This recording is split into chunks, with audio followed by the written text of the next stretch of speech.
Hi everybody, I thought it was important that we try to bring some clarity and some calm to those of you who might have been wondering what impact might this coronavirus have on property prices, on asset values.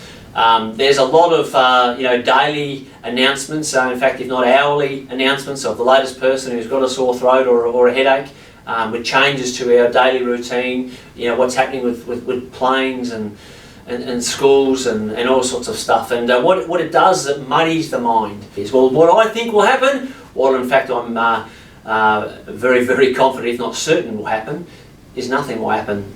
We're talking about a small period of time. That if we were to graph this over a 30-year period of time, we're going to be talking a few months here where lots of daily disruption occurred, don't get me wrong, but in terms of property asset values, you won't really see anything at all. It will barely be a pimple on that line on a chart. Now, why do I feel that way?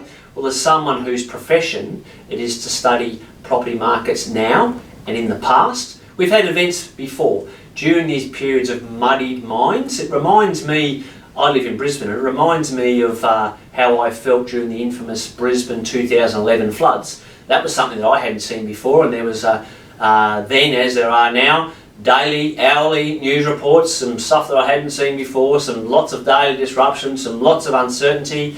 It reminds me, the feeling there reminds me of when the GFC was unfolding in 2008-9.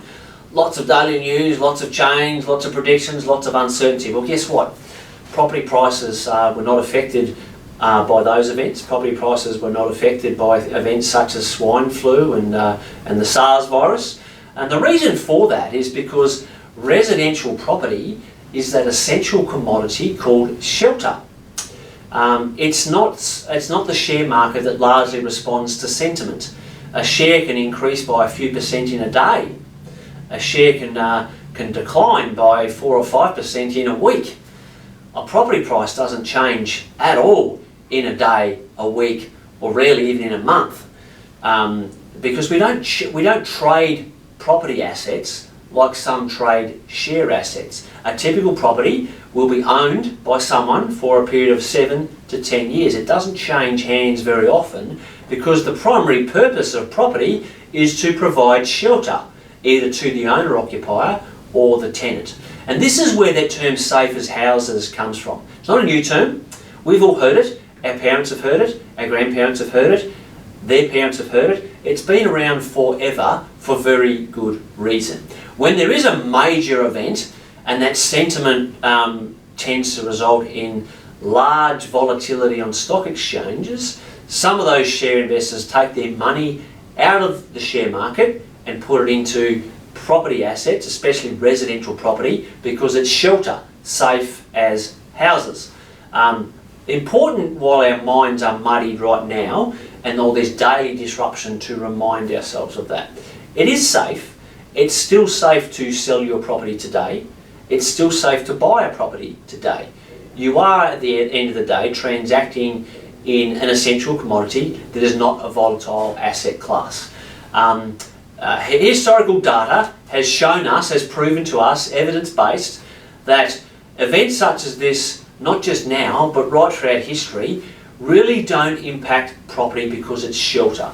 The things that have the biggest adverse impact on property prices, again supported by evidence, not opinion, there are two main things. An oversupply caused by an overzealous construction industry, typically during an individual town or city having a strong economic period and its local construction sector getting too excited and building more than what's required. Sydney and Melbourne, you'll recall, experienced that during its last boom. They built more than what was required, and that contributed to its recent downturn. The other cause is when an individual town or city has an economic fracture of sorts. Recent examples, Darwin and Perth, have had several lean years because their local economies rely more on the natural resources than other sectors, for example.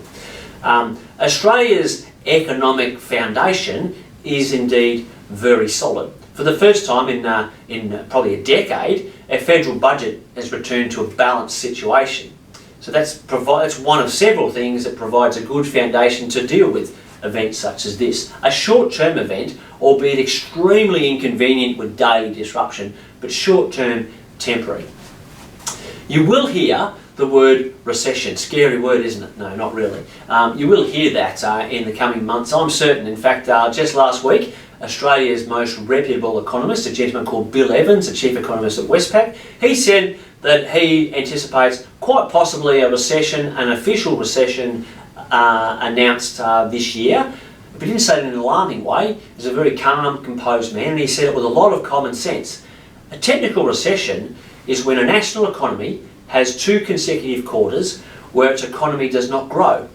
Think of it, if you will, as like a business profit loss statement where there's a 6-month period of time that instead of producing a profit, it produces a loss. Some red ink on a piece of paper. Now, no one wants that, but it doesn't necessarily mean that that is a weak business if a one-off event had an adverse impact on that business's profit and loss statement. And the same with this recession. It should not surprise people if indeed it is proven that we could go into a technical recession, because what we're doing as a community, not just in Australia, but globally, we're being responsible. We're going into voluntary cocooning, if you will, to kill the bug, to squash the germ. And in doing that, we are consuming less goods and services than what we normally would. So it does make sense, doesn't it, that if we do happen to have 2 consecutive quarters, being quarter 1 and quarter 2 of 2020, where our economy for the first time in 23 odd years didn't actually grow, well, that shouldn't concern us. In fact, I'd be surprised if it doesn't.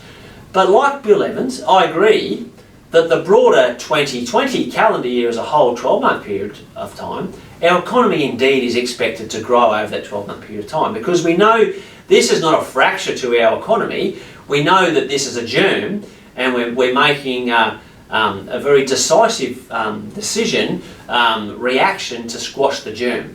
And of course, once we start to get progressively on with our normal lives, which we will in the coming weeks and certainly a few months' time from now, we will get back on with our normal lives, and there will be this big release of pent-up demand. We will want to get back on to life as we know it.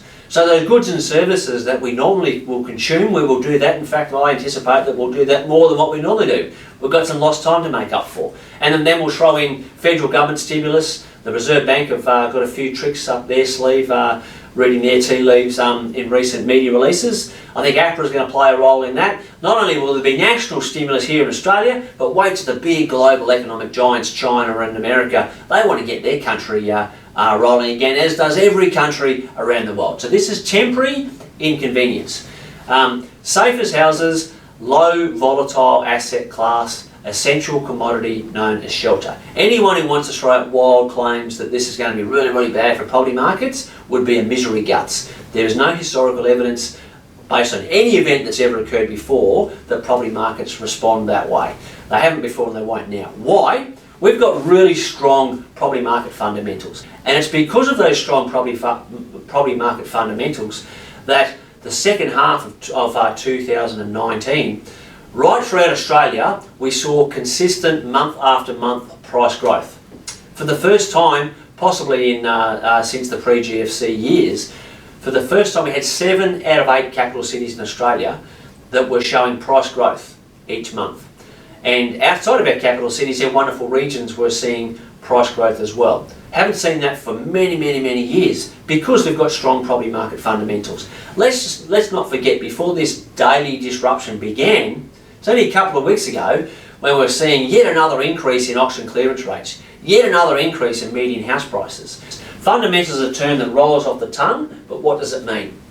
Well, on the supply side of things, we've had about 2 years now where the ABS data, building approval data, which is the leading indicator for housing supply, has been reducing month after month. Here and now today, we have got tight housing supply. Rental supply, that's measured by vacancy rates. The equilibrium vacancy rate is between 2 and 3%. That's about a balanced vacancy rate. Half of our capital cities are in that balanced parameter, and the trend line is actually tightening. The other half of our capital cities is actually below that equilibrium 2% range, and there's pressure on rents. Coronavirus, with or without it, is not going to affect that because it's an essential commodity called shelter. An owner-occupier or a renter, we need to live somewhere. So we've got tight housing supply. On the demand side of things, credit supply.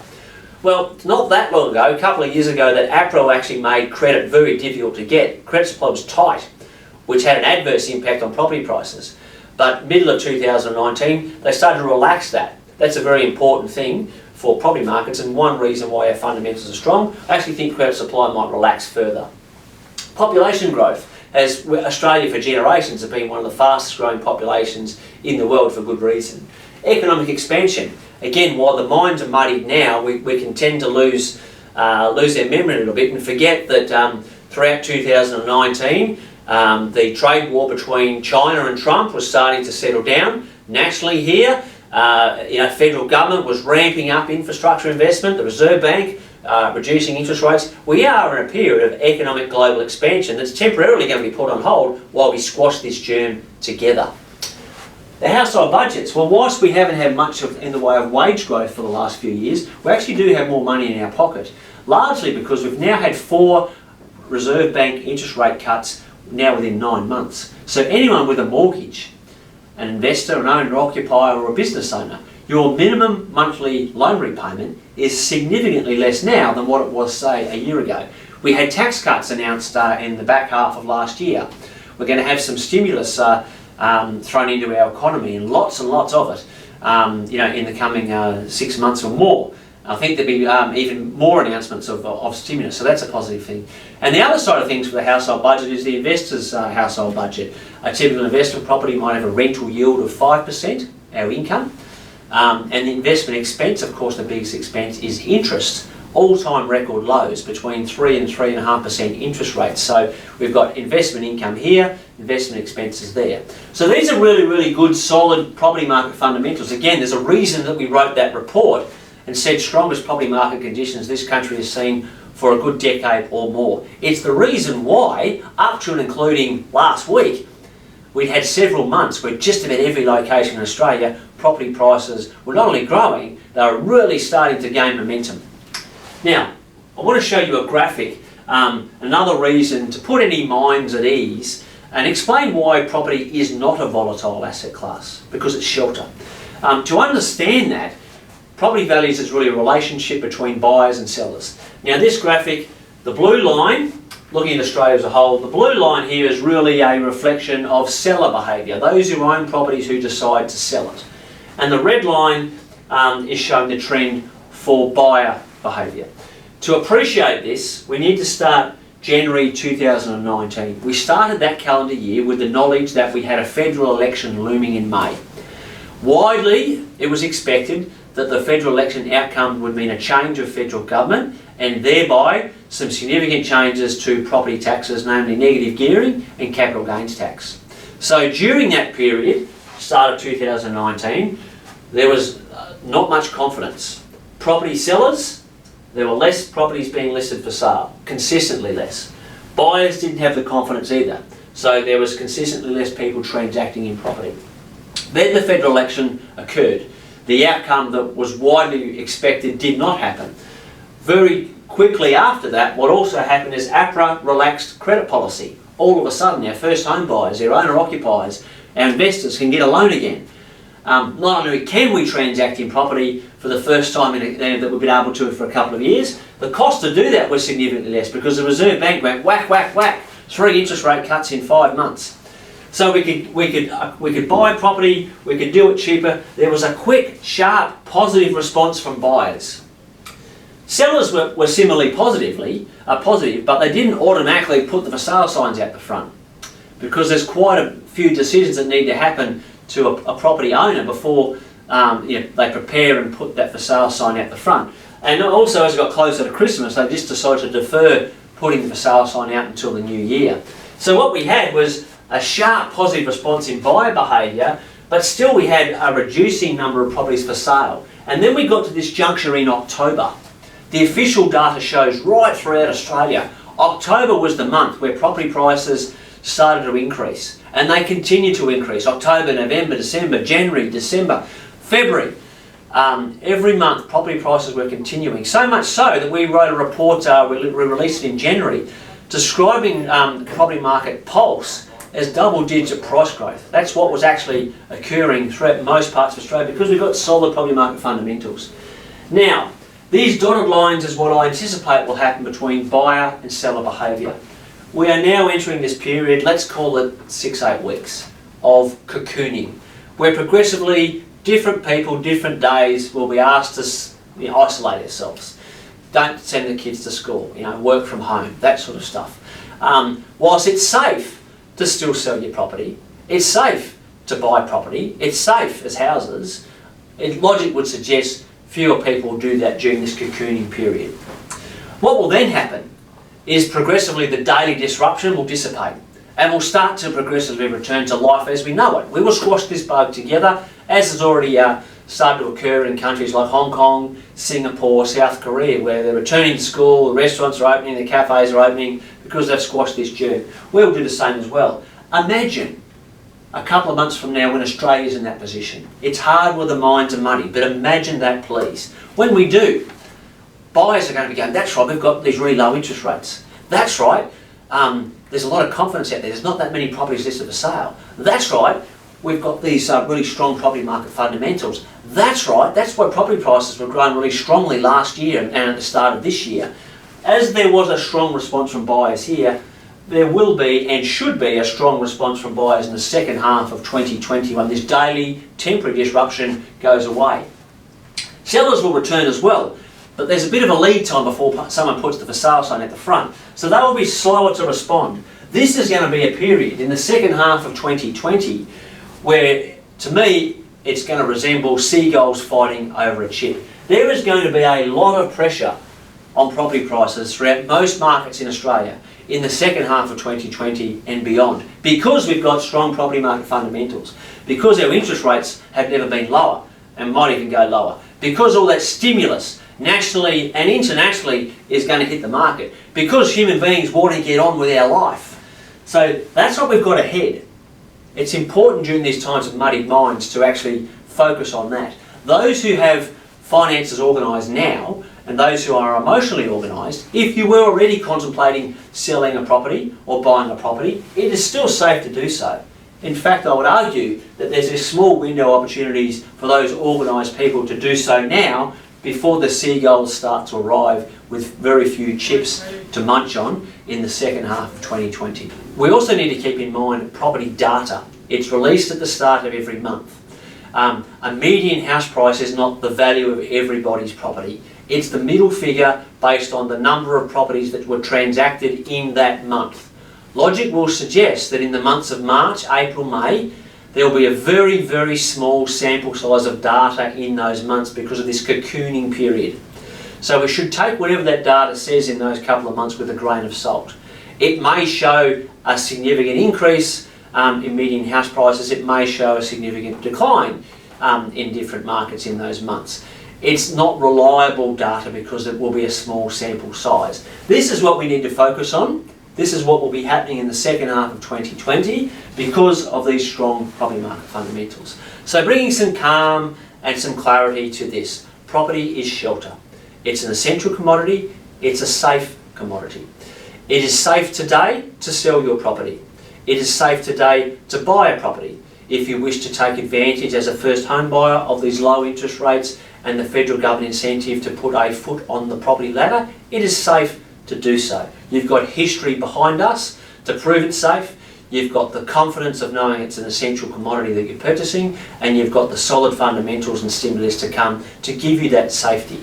If you are an investor, if you're already contemplating, if you're already looking to invest in property because of your financial future is important to you, it should still be important to you today.